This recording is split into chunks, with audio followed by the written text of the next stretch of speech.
To the live audience who've tuned in right now on television and on social media platforms, thank you for tuning in. And to the audience out here at the venue as well, a loud round of applause for yourselves for taking the time out and participating in our first ever conclave. Now, from being counted as the least intelligent investor many years ago with a lot of handicaps, to becoming the plank on which the Indian capital markets literally runs these days, the Indian retail investor has come a long way. Regulations, availability of options, awareness of the power of investing and compounding in equities have all helped.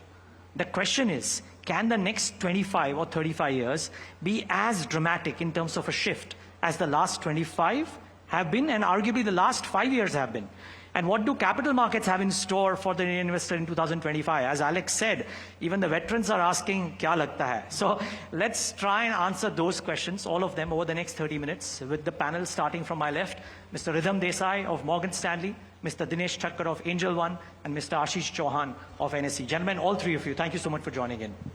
And can I start off? I'll start off in this order. Riddham, we are going to get to the outlook ahead because Riddham Desai has on a timely note written a note today which speaks about how equities are overlooking the good news. Did you time it with the panel today, Riddham? Yes, I did. You did? Okay. And we'll get to that as well. But can we start off, Riddham, by talking about how you've seen the emergence of how Indian markets have come through in the last so many years? Because from a point of time when agar FI bechega, to market khatam, to the point of time now, as long as the DI is investing, we are in safe hands. We've come a long way. See, Niraj, I have to claim credit that I predicted this in 2015 when the Honorable Prime Minister paved the way for retirement funds to invest in Indian equities. And it was what I have called many times the 401k moment for India. The same thing had happened in the US in 1980 when Ronald Reagan allowed 401k plans, the equivalent of India's provident fund and pension funds, to invest in stocks. And what you got then was a 20-year bull market in America that only ended with the NASDAQ bubble. So this will also only end when we get a bubble. It will probably last longer than 20 years, starting from 2015, because we have a younger population than America. You know, by the time you got into the millennium, a lot of baby boomers in America started retiring. So they had to start withdrawing their funds. That's not happening in India for many, many years to come. So yeah, this is as predicted. It's par for the course, and it's got many more legs to go. Okay, many more legs to go indeed. But the evolution to both of you, and I'll now go to my next speaker to my left, Mr. Thakkar. The evolution of how the markets have come has been quite dramatic, right? From shouting in the ring to screen-based trading, with regulations empowering it, exchanges playing such a vital part. We've come a long way. Yeah, definitely, because I have seen all the phases. When I started my career, it was floor trading on the floor and all that, outcry system. And it was like a wild west. There was no regulation, no capital adequacy norm. If one broker defaults, it spills over the market. And markets were like very volatile, like going up 100%, 200% and coming down equally fast. So I think in some sense that Harshad Mehta scam gave us some kind of a sense of seriousness that we need a proper regulation in this market. And I know when this capital adequacy and all that were introduced, that time there was a big kind of like resistance from existing brokers. But we know that, okay, after all this kind of regulation came in, our market expanded. I remember in those days, BSE used to do volume of around 100, 150 crores. And by the time I think a government regulator decided that we need to bring in a modern system, NSE came into picture, and we saw a big jump in terms of volumes and penetration. And then came a Y2K kind of like phase in India, where lots of IT professionals started investing in India. But they were unable to understand how to really manage volatility of the market. We did not see as much penetration as we saw when digitization and digital India movement came. India Stack was very popular, UPI payment for stock market, and that gave a kind of like, I would say, access to tier 2, tier 3, where you saw a big surge. Like I'm talking about 2000 when there were just 20 lakh investor, and today as we speak, we have around 18 crore demat holder. Yeah, it's been stratospheric, if you will, the last 5 years in particular. Mr. Chauhan, a word on that as well, because you've seen this through multiple lenses. And do you reckon, I mean, what to your mind has been one or two defining moments over the last 10, 15 years especially, when the pace of change has been very, very quick? And how do you see the next 5 to 10 years in terms of what exchanges would do to facilitate even deeper penetration of equities? And more importantly, even in terms of regulations, is there stuff that you anticipate will come in which could make the markets even stronger and better and safer? I mean, I'll go back 30 years. As Dinesh Bhai said, he was on the floor side, I was on setting up the NSE side. It has been a sea change. Today, even those days when NSE was set up, it was a breath of fresh air for the world, not only for India. And NSE was not only the screen-based automated exchange which became successful in India, but it was also the first screen-based automated stock exchange to become successful in the world. It changed Indian stock market, but it also changed India's IT. There was no IT project worth showing in India before that. There was one railway reservation framework which was for internal to railways. Otherwise, normal Indians had no access to computers which could actually change their lives. And I recall many of the current stars of IT industries. They used to bring their potential customers to show NSE that India can do it. And that's how Sure. Y2K and all those contracts came. Why I'm telling you this, it was the first public digital infrastructure of India. It was the first fintech of India. It was the first large IT setup in India of any type, right? So it changed India, NSE changed India in many, many ways. But what it did for stock market is amazing. That time, India's market capitalization in 94 when NSE started was around 4 lakh crore. Today it is 440 lakh crore, 110 times. And probably dollar terms also it's more than 60, 70 times. What it got, things actually when revolutions happen, you get to see them upfront and then they peter out.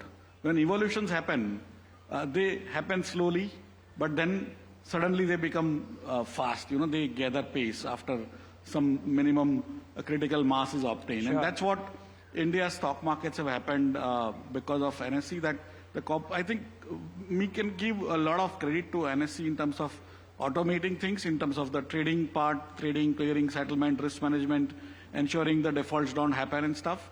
But more importantly, the corporate governance cleanup that has happened. When I joined the business or as a job in 91, getting annual report was a pleasure. Sure. Quarterly results, you guys keep on talking, or the sort of material events which you keep on talking on TV every day was not even a thing, right? And most of the time the companies will actually combine 2-3 years and give you the results after 2-3 years. From there to come here, we are now better than the best in corporate governance. For me, the trust of the investors, because many times we think the stock market's job is to allow you to trade, which it is. But the main job is to actually ensure that the corporate governance takes place in such a way that it is always in the interest of the minority shareholders. And I think today, India is pretty much better than the best in the world in terms of protecting minority shareholders' right. I think that is where the confidence of individual investors, of institutional investors like America has a golden share. America has shares with extra rights, Sure. which India doesn't provide. For me, that is the true protection for minority shareholders, which we actually don't talk because we are assuming that has to be hygiene. But if we don't have that, slowly, when profits are sort of available or one person with very little shareholding ends up making a lot of decisions, those rights actually will bring down the capital markets. And those are the things we need to watch out for in protecting our capital markets. Okay. No, so I have a follow-up, by the way, but just a shameless plug here in terms of how the proactiveness is happening. A very young researcher from NDTV Profit recently filed a story about 10 days ago about how a company with hardly any employees and hardly any revenue has some 7,000-8,000 crores of worth of market cap. And in about 4 days, we had SEBI come out and say that we are investigating this company as well. So some things are being taken. I urge you to actually read that story on our website too. But, okay, Mr. Chauhan, a follow-up now. What's expected next? AI, machine learning, a lot of things happening, right? What do Indian markets look forward to? You are at the right position to tell us what's to be anticipated in the next 5 years. I mean, we have seen companies like, if you look back in 1970s, nobody thought a polyester company would become the largest company in India in 40 years' time, which it became. In 1993 or 94, a small IT company's IPO came. Nobody thought that IT is a thing. That issue failed. And today, it is basically, it made many billionaires by accident because they were underwriters who were forced to actually subscribe, right? That company's name is Infosys.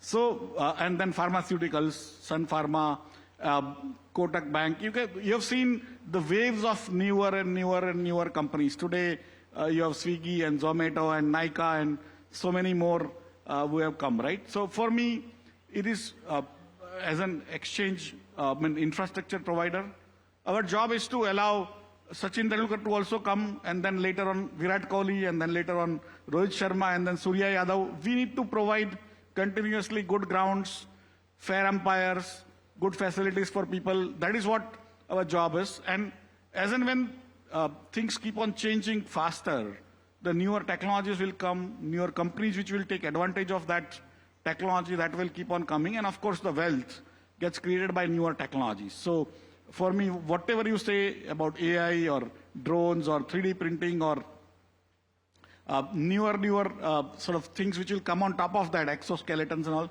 you are going to see a lot more companies which will come. Earlier, you required a lot of capital to create more capital. 1970s is first time where some of the young companies came, raised funds from the public, became large like Reliance, and then Infosys proved that you don't require a lot of capital to begin with. Sure. And now, newer technologies are not requiring a lot of capital. I call it capitalism without capital. And that's where you will see a lot of youngsters aspiring to become entrepreneurs in variety of areas. They'll come raise funds from the markets because despite whatever proclamations and page 3 of newspapers you see, the private equity and venture capital don't fund even 1% or 0.1% of the actual companies that want to be funded. And today I have 22 crore accounts of investors, 11 crore unique investors. 20% of all households in India are now trying to fund the dreams of entrepreneurs. Of course, they also are expecting returns. Of course. But basically, that is what... Which are not there right now, but that's okay. The beauty of India is that now every entrepreneur can try to come, raise funds. Some of them will fail, some of them will succeed. But they will create more jobs, more wealth for themselves as well as for the economy. Okay. Mr. Thakkar, you've been at the forefront of disruption, if you will, right? What's next to be anticipated from a platform business like yours, or just in general from the Indian platform businesses which are facilitating investing and trading in all asset classes for the Indian investors? Yeah. See, if you see, technology already came into our market way back in 93, 94, as Ashish Chauhan told. But I think what helped was deeper penetration when we saw deeper penetration of smartphone, internet available to almost like 96% of villages in India. So what I am saying, today we were able to get this kind of like market coming to capital market, stock market, because we gave a good access to them. Sure. It was very easy for them to access the market. Because of technology, we were able to reduce the price, pricing came down. What I'm seeing right now, if you see lots of investors, although they have opened the account, but they are not ready to take their first step. So either awareness about this asset class is missing, or we have to build lots of intelligence in our app. So that is where like broking company like us are investing heavily on AI and machine learning. It will take some time to get that kind of an app to an intelligent level where a person gets his first salary or gets his first kind of an like income stream, and app is able to guide them on next steps. be it investment in equity, be it taking credit, being responsible in terms of their financial management. All said and done, this is my experience, when people in this financial industry also, they do not have kind of time or full knowledge about what asset class are available and what's the right way of approaching in terms of managing their financial goals. So I believe AI is a best kind of tool which can help personalize every journey. See, an app should be able to scan the whole ecosystem, what products are available across, especially for Indian market, for India. And how do we match or how do we kind of build confidence in investor to take first step? I think best step was introducing sachetization of the SIP 250. We have to reduce the cost. What is prohibiting us from introducing all this product in a very sachetized or tokenized or fractionalized way is cost of transaction. If you are able to bring it down by using technology, be it regulator, be it exchange, be it banks, I think that will create a big surge of new set of investors who will start investing 100, 200, 500 rupees. People feel that equity is only for rich, wealthier people. So we have to democratize, we have to build confidence, we have to build intelligence in our app so that it gives confidence to every person in India that even if you want to invest 100 rupees regularly, this can be invested on this app. I see a big kind of future in terms of blockchain, where underlying asset is anything, not crypto, because crypto we are not comfortable. Yeah, sure. But I think I see a great future in terms of 5 to 7 years using blockchain technology so that underlying asset can be anything. It can be real estate, it can be painting, it can be wine, it can be whatever can be invested. And that can be fractionalized to a level where a retail investor can invest. I think you must have heard about Finternet, a project which is now kind of I would say pet project of Nandan Nilekani, and we are also closely working with them. I see a great future in Finternet. It may take 7 to 8 years, but I am a big believer blockchain and underlying asset, anything apart from crypto would be a great future, and that is what I think will bring all India to this market for all asset classes. Interesting. Well, looking forward to some of that. Now the question is, will the market buoyancy be there, Ridham, for the Indian investor to realize that this is yet another period which will pass through? Because the last 4 years have been different in that dips were bought into, people consistently stayed the course, right? This seems to be the current, now I'm talking about the present, the current seems to be the first one where people are actually a bit shaken up. I see that in conversations, we see that in our show that we do, a caller show for 1 hour, our call Ask Profit, wherein people are now questioning that should we even stop the SIP? I mean, this had never come before. How do you see this? I'm sure you have tapes of your shows. Yes. Just check May 2022. Okay. Same thing had happened. It's just 3 years ago, actually. So I don't think it's anything out of the ordinary. Markets do not go up in a straight line. They're bound to produce some volatility from time to time. The genesis of this particular one, I think, was the slowdown in growth that happened largely because the government started consolidating its fiscal deficit, and the central bank continued to pursue, I would say, quote-unquote, hawkish policies. And that, I think, set the stage for a slowdown which has, I think, lasted for 2 quarters. In my view, we are already out of that slowdown. The budget was a phenomenal one. I have titled it a magic budget. It continues to consolidate the fisc, but at a much slower pace, so only 40 basis points versus 120 in the trailing 12 months. It has increased capex share of GDP by another 20 basis points to another record high. And of course, it has cut tax rates as well. So it has got an incredible combination for the economy. And at the same time, most importantly, the RBI pivoted. And the market has just ignored what I think is one of the biggest pivots in modern central banking history of India, where it has gone all out to convert liquidity into positive territory, cut interest rates, and taken the foot off the regulatory pedal. If credit growth doesn't accelerate from 11 back to 17, I'll be very surprised. So I mean, this is like, I am just amazed that people don't see this as an opportunity. In hindsight, they would realize it. It's impossible to catch the bottom. I don't know where the bottom is, but we didn't know during COVID as well. You have to buy stocks. They will go down maybe another 5-7% and you buy more. And I think you come out quite good. Now, are there some things to worry about? Of course, there are lots of things to worry about. But I'm not really worried about President Trump anymore. I think he's put his cards on the table and they look very benign. So this is nothing close to what we thought could be the worst case scenario. I think India has done a superb deal with America last week, which should result in much greater trade cooperation and military cooperation. 2 wars are ending.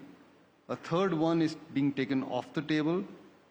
The tariffs which were coming on China don't seem to be coming. So if anything, I think business sentiment in America seems very solid and improving. And it will soon turn in India as well. So my worry was that global growth slows down because of policy actions. And that worry is ebbing at the margin. So that was the biggest concern. And we will get lower oil prices, no wars, potentially lower interest rates in India, a slower pace of fiscal consolidation, a slew of tax cuts, a lot of tax reforms, and higher capital spending from the government. Can't ask for more, are you saying? Yeah, you know, I may sound like a broken record, but I am very bullish at these No, these this prices. is great to know, and I see both gentlemen smiling, so I'm going to ask them as well. But Ridham, I have a follow-up for you, which is a question that everybody is asking. Okay, FI वापस कब आएगा? Right? Everybody wants to know this. नहीं, देखो, in 2015, when the retail balance sheet started shifting, and by the way, it has not made such a big shift as people think. Trailing 10 years, in Indian households have still put more cash in their cupboards than cash into equities. They put more cash into gold than into equities. So we're still at the tip of the iceberg. We have really not traveled this journey. There are only 2 players in the market. It's either a domestic investor or a foreign investor. If every morning, even through this fall, at 9:15, if a $100 million bid is coming from domestic investors relentlessly, somebody has to sell. Otherwise, how do you get a trade? Even in the open outcry system, there was a trade and, you know, there the market maker would go short. Somebody has to trade, right? Somebody has to sell. So unless the issuance cycle reemerges and the third player comes into the market, which is the corporate sector, comes and offers stock, I don't think foreigners can come to buy. Now, a couple of things let me just say here is that when we look at emerging market portfolios, the underweight position of foreign investors is now to an all-time low. So they are more underweight on Indian stocks than they have ever been in the past. The last position was in 2007. The other thing that I'll say is that India is hurting considerably because of its classification as an emerging market. The emerging market cohort is no longer the story that people dreamed about in the mid-90s. So it is unraveling, and a lot of assets in that cohort are shrinking, and India is facing some of that brunt as well. So it's important, if you ask me, I think India needs to diversify its sources of capital. We need to allow other pools of capital to walk into Indian stock markets, and that would then ensure more secular flows. But in the meanwhile, I think somewhere in the next few weeks or months, I think foreign investors will start coming back. India has considerably underperformed China. China is up 50%. Yeah. September 25th, and I have to say in hindsight, I underestimated the Chinese policy stimulus then. It seemed in the wrong direction, but it proved to be a bottom for the Chinese stocks and a top for the Indian stocks. And the relative chart now looks really juicy for India. So those who were waiting for India to get more attractive in valuation terms and in performance terms, I think the moment has come. And one last point, I like to measure the Sensex in gold ounces. I've been doing that for 30 years. This is the cheapest the Sensex has been in gold ounces since November 2020. Sorry, can you explain that? How much Sensex can you buy with an ounce of gold? Acha, okay, fine. Okay. So this is the cheapest since November 20. It's like COVID. Oh, okay.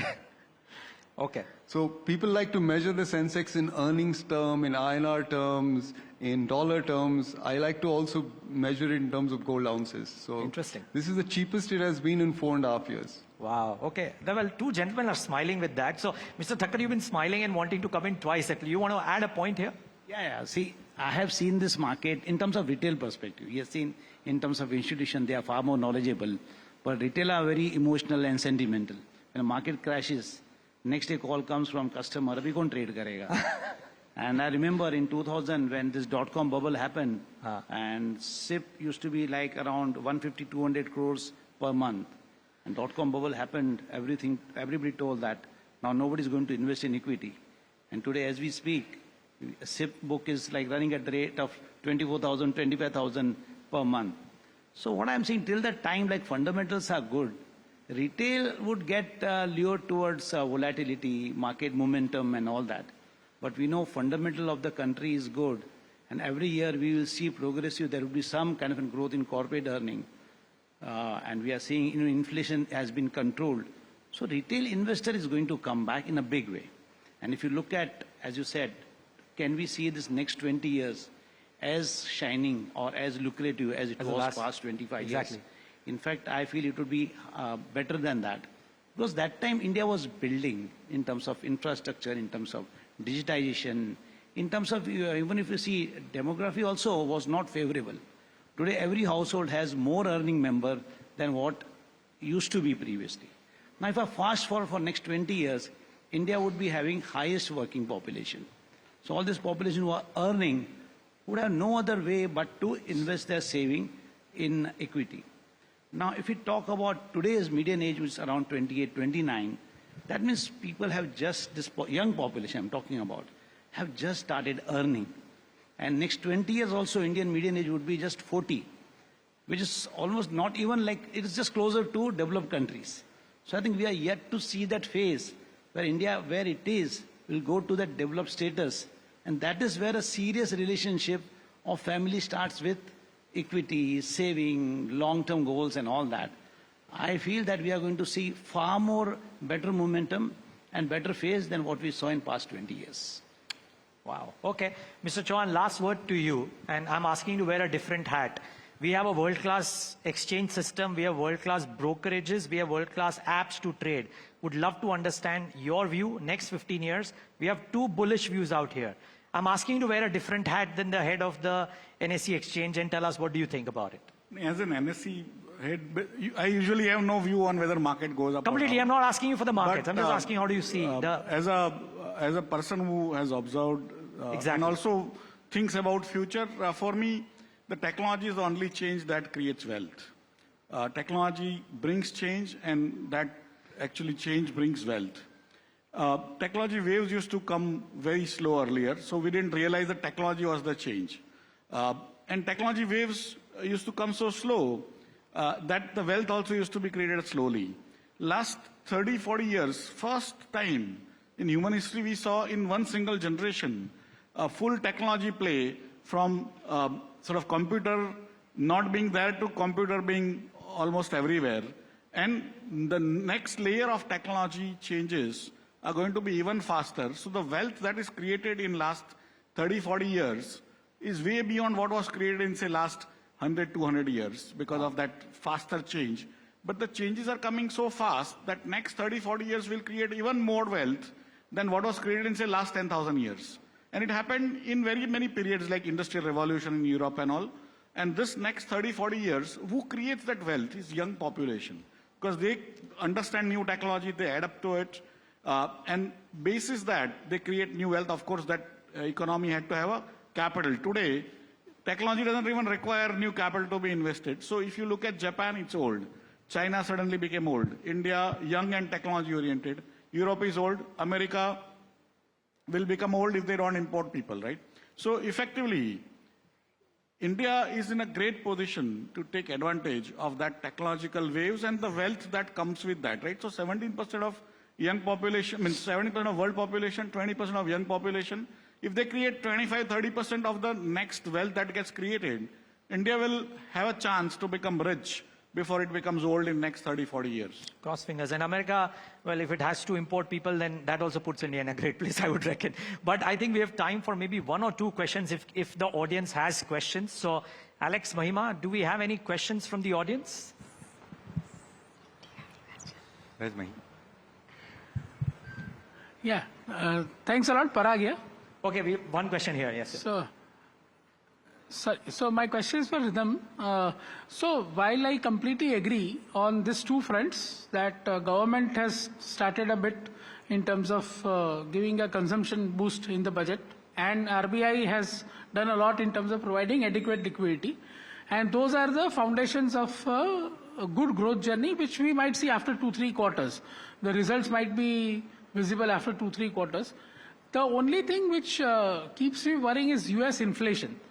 If, because of whatever is happening, and if US inflation inches up, and again we head for a stronger dollar or a stronger US 10-year, then what happens? Yeah, so I think the turnaround is happening now. It's not 3 quarters later, because you must understand that the government's spending got stalled in the first half of the ongoing fiscal. And a lot of it has come in the second half. So the turnaround is already happening. What they've done in the budget and the RBI's policy pivot will carry that momentum into the next 2-3 quarters. The second part of your question with respect to the US dollar, yes, that is obviously a concern if the dollar resurges as it did after the victory of President Trump. However, I think the signals are as follows. The current administration in America is very business friendly, and it is also very stock market friendly. So I don't expect them to do things that will actually derail the stock market. And including those, in that list, things that get included are things that can upset US earnings. So my instinct is that the US dollar, may have done its jig. So that's my assumption, but the risk that it comes back for other reasons is very much a concern for us as well. Okay. I hope that answers. Any other question? We have maybe time for one more. Yes, please. Question to Riddham Desai. Sorry? Okay. Hello, my question to Riddham Desai. Nowadays, what is debt to GDP ratio of India, China and US? Approximately. Debt to GDP ratio of India, China and USA. Yeah, there is no comparison. India is at 140% and the US and China are considerably higher. Clearly there is a problem with respect to debt in both the Western Hemisphere as well as in China and Japan. And they have aging populations. So if you ask me, the long-term outlook on global growth is not very good. There is a debt demographic problem which humanity has not faced before, and it will unravel at some point in time. It's very hard to predict when these things take place, but there will be a moment when of reckoning that will come. India, on the other hand, and I'll borrow from what Dinesh spoke about earlier, which is that we are actually on the path where our debt to GDP will rise on an aggregate basis. There will be a shift in the mix. The government's debt to GDP will fall, the private sector's debt to GDP will rise. What is debt? Debt is essentially borrowing from the future, which is spending the next generation's consumption today. So America has already spent its next 3 generations. We're about to start that journey, and that is hyper bullish for stock markets. It will end very badly, but it will happen after this room has left the planet. Okay, sorry, I may have assumed made that assumption, but yeah, I think most of this room would have gone by then. Okay, which is a fair point. Okay, we have maybe time for one last question, guys. Okay, whoever has, if somebody has the mic here, the gentleman, yeah, whoever. Fine, just give the mic, whoever, not a problem. Hello. Very nice insights. But the only concern for the market today is that US markets have gone up considerably, and the valuation metric, which bothers a lot of people, is market cap to GDP ratio, which is about 207% higher than all the times in the past, even 2008 Lehman Brothers times, 2020 COVID times, dot-com bubble times. So that is the metric which even Warren Buffett follows, and a lot of fundamental analysts track that. So what's your view on that? Although we have a lot of growth triggers for the market, but the valuation concern, could markets still rise considering that valuations are so stretched? Is this the question on the US markets? No, I think the Indian market, the Indian debt to GDP. So, No, Mr. Thakkar, Indian market cap. I said the valuations are stretched in USA, but there's always trickle-down effect on Indian markets also. So that's the global risk which Okay. could impact the Indian markets. global, yeah, indeed. Okay. Yeah, Ridham, why don't you start? Maybe, Yeah, maybe so, stick around. so India's correlation with global markets has reduced a lot.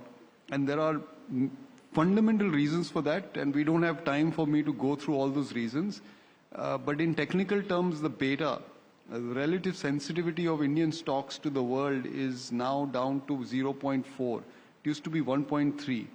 So we are less affected by this. But of course, if America were to enter into a bear market, it is unlikely that the rest of the world does not react to it. It will. Okay. Mr. Thakkar, you want to add to that before we wrap up? I mean, do these ratios worry you? I mean, you've seen many cycles. Do these ratios worry you? No, So not much? at all. I think currently, if I look at our ratio, it is like quite reasonable. And we have seen fluctuates from, say, like 50% to 150%. And currently, it would be around 105, 6% something. It's down to 100 now. Yeah, so down 100. So I think we are reasonably priced that way. We are just waiting for that kind of trigger point when he starts investing. And we will chase When he starts investing. Yeah, well, that's good to know. Okay. Well, Ridham, the onus is on you to start investing and your clients to do that. But no. But thank you, all three of you. See, Thank you. I'll make the final point. Every day, flows are net zero in the market. Flows don't matter. What matters is liquidity. That's different from flows. Liquidity comes from the confidence in growth. A moment will come in the next few weeks when people will say, oh my God, it's looking so nice. We are buying stocks. आपके मुंह में घी शक्कर सबके मुंह में घी शक्कर because you three have sounded so bullish. A round of applause for our lovely panel here. Thank you so much for joining in, gentlemen. Really appreciate your time. A past, present and future of the Indian markets and the Indian investor. Lovely talking to all three of you. And thank you all of you for listening.